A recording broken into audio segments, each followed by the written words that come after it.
The night was cold and the moon full and glowing hung low in the sky above Odewale village. A heavy mist blanketed the land as a chilling wind howled through the trees, whispering secrets of the past.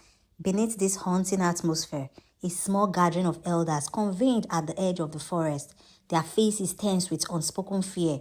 They were here to discuss the looming disaster, the return of a family that had been cast out long ago. Years ago, the Wallace family had been the pride of Odewale village. They were known for their kindness, wealth, and wisdom, but that all changed when one terrible night a curse was placed upon them. A curse that sealed their fate as outcasts. No one knew exactly what had happened, but the whispers said they had angered the gods by committing an unforgivable act. The details were lost to time, but the consequences were clear. The family was banished and their name erased from all records. For years, no one spoke of the Wally family.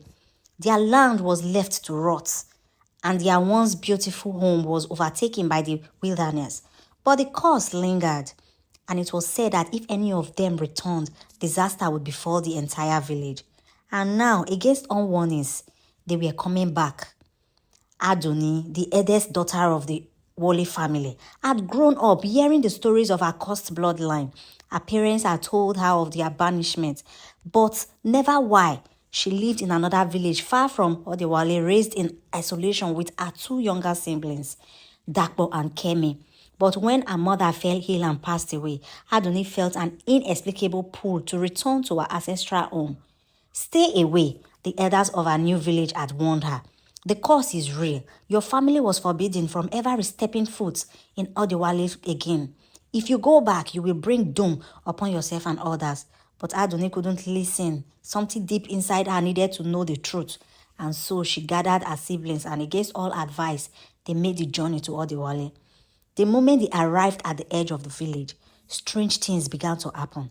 The birds that had been chirping moments ago fell silent.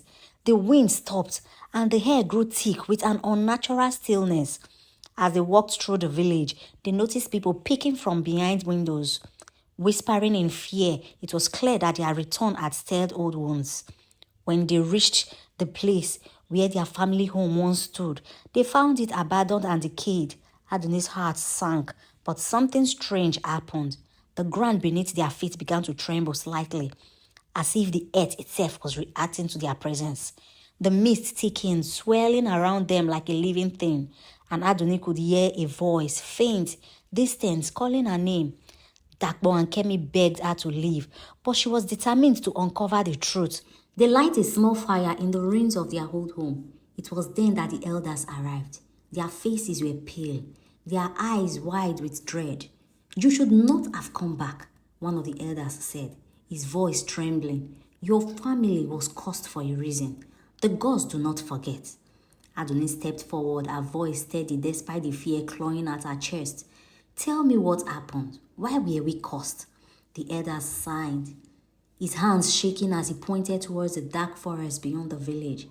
"Many years ago, your great-grandfather did something unspeakable. He fell in love with a woman who was not from this world, a spirit from the forbidden forest. Their union was a violation of the natural order, a mixing of mortal and spirit blood that the gods could not allow. Their offsprings, your ancestors, were marked as dangerous, for they carried both the essence of man and spirit. The gods placed a curse on your family, forbidding you from ever returning to this land. If you do, the balance will be broken and terrible things will happen." Adunni's heart raised. She had always felt different, as if something inside her was beyond her understanding. Could this be the reason? Had her family truly carried the blood of spirits? Before she could speak, the ground began to shake violently. The air around them grew cold, and the mist thickened into a swirling vortex. The elders screamed, running in every direction as the sky above them darkened. A deep rumbling voice echoed through the night, an ancient angry voice. "You have broken the covenant," it boomed. "The forbidden family has returned. Now the wrath of the gods shall be upon you all." In an instant, the village was plugged into chaos. The earth cracked open, swallowing homes and trees. The winds howled with the force of storm, ripping through the village and tearing apart everything in its path. Adunni and her siblings clung to each other as the world around them crumbled. I'm sorry, Adunni whispered, tears streaming down her face. I didn't know, but it was too late. The curse had been awoken, and the god's wrath was unstoppable. As the village fell into ruin, Adunni realized that her family's fate had always been sealed. They were the forbidden ones, and their return had only brought destruction. And in the end, the village of Odewale was left in ruins, and the Wale family vanished into the mist, never to be seen again. The legend of the Forbidden Family lived on, a cautionary tale for future generations, a reminder that some things are better left buried in the past.